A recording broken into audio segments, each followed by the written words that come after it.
Only 2? Are you serious? Only 2 kisses this episode? Soccer Trick, you're lacking. You need to have a quota of 5 kisses an episode to be able to be a decent episode. All joking aside, this episode was a decent episode. I really did enjoy it. And I felt like the actual kissing scenes had a lot more passionate meaning to them besides the constant, I'm just kissing to be friends like some people have said, which I do agree with it to a certain extent.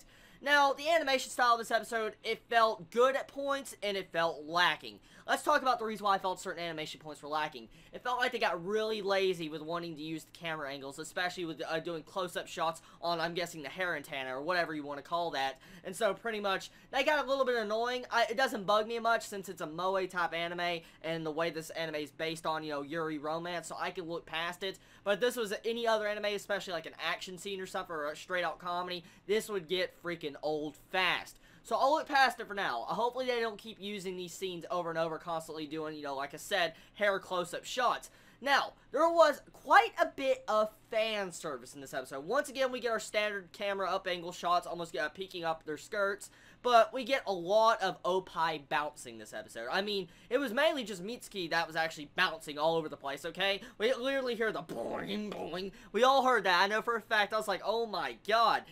And so, the fan service in that with her character, I don't feel like it really works. I don't know why they're trying to go that route with fan service, but I'll look past it, okay? I'm looking past a lot of things in this episode, but it doesn't really bug me enough at the moment. If they continue on the pace of constantly using Mitsuki as, I'm guessing, a fan service girl, I'm not going to like it.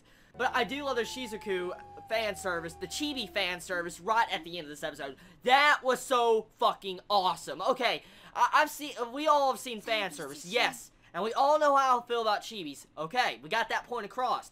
But you add something I dislike, fan service, and then you put a Chibi on top of it. I don't know how I should feel about that. I don't even know if I hate it or if I freaking love it. But I felt like it was really funny the way they went with a comedy gag with it. Especially when you have Shizuku just watch herself and then you hear the music just, you know, like a dramatic stop. And when she turns around, it's like, it's a fan service. That's pretty funny when the anime downright admits fan service. So I think that was mainly meant more for comedy than anything. So that is a pretty fucking good scene. I'm going to say that right now. That was a really good scene, and I felt the just comedy moments in that. Now, there was a lot of romance. Let's get into the kissing. The passionate kissing right at the end with you and Haruka underneath the freaking blanket or the witch's robe or whatever, and you see them kissing. I mean, they're going straight out French kissing now, and you can tell their relationship is actually starting to go even further than it did in the first time, and they're actually starting to do it in public. They're literally not trying to hide anymore. I mean, they're still hiding it to a certain extent, but they literally were in front of everybody in the classroom. I mean, if you look back at the ending, you'll see a couple guys make an appearance in the show for once. They're actually not decolored, they're actually colored, and you get to see them right at the ending just staring, talking off in the corner with a couple other female characters to the right, but you see Yui and Haruka just right in the damn middle, or pretty much to the top right, just kissing underneath the robe in the middle of public. So, I will say, it's shocking how they're actually kind of trying to be, I guess, less secretive. I don't know how it's going to work for long. I think that they're wanting to try to add some drama elements to this series. They'll most likely reveal that eventually, and there'll probably be someone against it. But I don't know. So far, from my standpoint, we don't really have any character in this series that's against you and Haruka's relationship. I mean, Mitsuki seems to be falling in love with Haruka. I mean, it's dead freaking obvious. And when we got the other main female characters or side characters that are already starting to have, like, you know, shippings together, so I really don't see no problems with them. Maybe there won't be someone like that in this series, but I mean, that would be a way to add drama, I know for a fact, or at least at the same time add a male character trying to gun through Haruka or you, but I don't know if that also would work.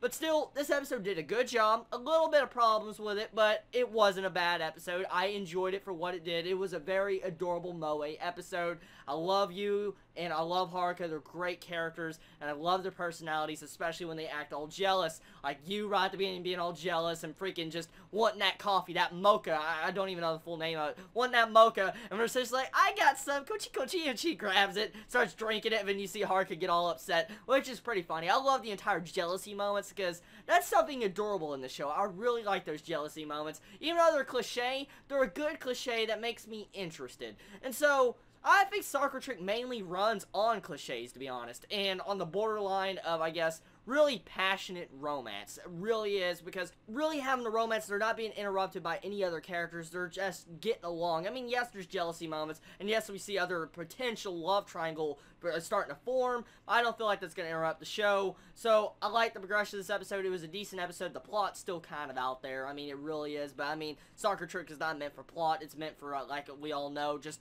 I guess for a guilty pleasure anime if you want to see Yuri romance and some really just good character development. I think that's what all of us probably are watching this show for, and it's something different from our standard romance anime that we normally get, so I think that's another reason why Sakura Trick is probably so popular. Well, anyways, guys, this is going to be the end of my anime review on Sakura Trick this week. Tell me what you think about this episode, what you think about all the adorable moments, what you think about the different animation that, like, you know, I didn't like, for instance, with the close-up hair antennas. I mean, some people will be fine with that, but let me know your opinions on that. Let me know what you think about the, like, only 2 freaking kisses in this episode, and then the passionate under freaking witch robe kiss. Let me know in the comments below. Y'all wonderful day or not, and everybody, please stay safe. Chibi out.